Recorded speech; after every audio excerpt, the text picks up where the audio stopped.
this topic is just really, it's been one that's been close to my heart since very close to the beginning of my walk. Things that I saw happen to innocent people, things that eventually happened to me. And then over the years, I've seen it time and time again. People, we need to be so much more careful with how we conduct ourselves and when we open our mouth.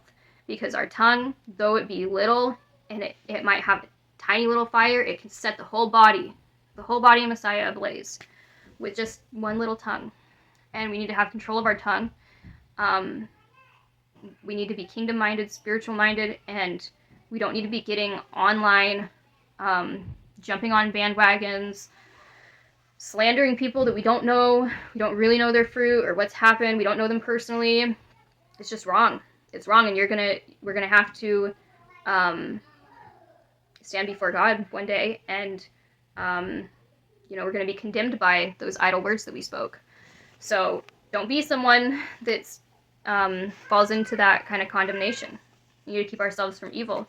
We need to be gentle. We need to be very careful and thoughtful. And women, we need to be so discreet. We need to be discreet and not brawlers. We don't need to be people that, I know usually we don't get up in people's faces and stuff, but that's kind of how it is, the mentality of it when you're like, oh, I'm going to tell them all about it. I'm going to tell them how wrong they were and all these things. That is in spirit. We're violent and we're brawlers. We need to be gentle.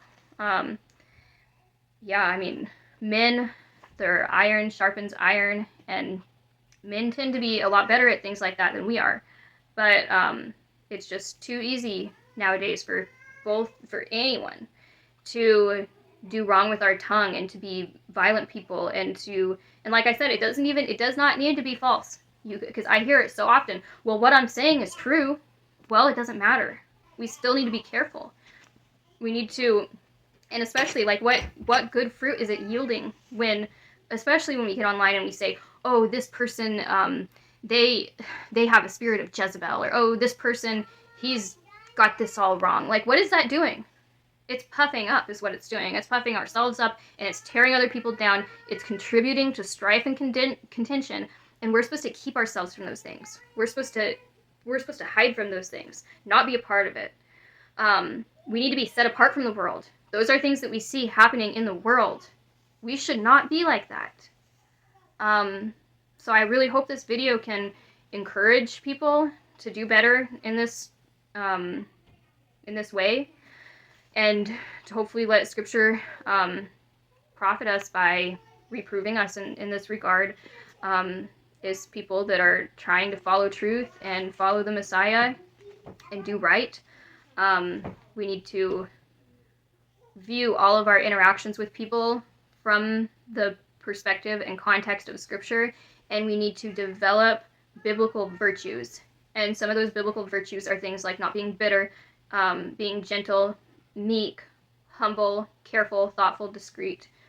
Those things we really need to develop in and allow the Spirit to change us and mold us to the identity of Christ so that we can walk as He walked.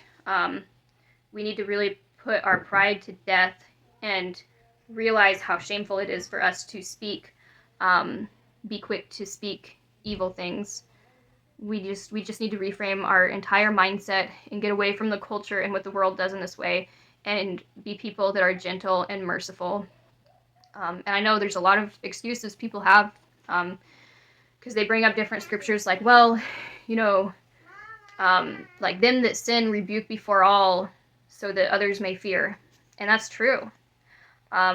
We should do that, but you cannot let go of all of the other scriptures that also tell us how we're supposed to conduct ourselves. And there's a right way to do things, and there's a wrong way. And we need to be mature enough to have the proper discernment to rightly apply the scriptures so that it all fits together. Because I've seen a lot of people quote that and then act very sinfully in their behavior and the way that they rebuke. And this is why we have to look at Scripture as a whole. We have to use the entirety of Scripture to frame our interactions, and we don't want to just take a verse here and there to make excuses for our bad behavior.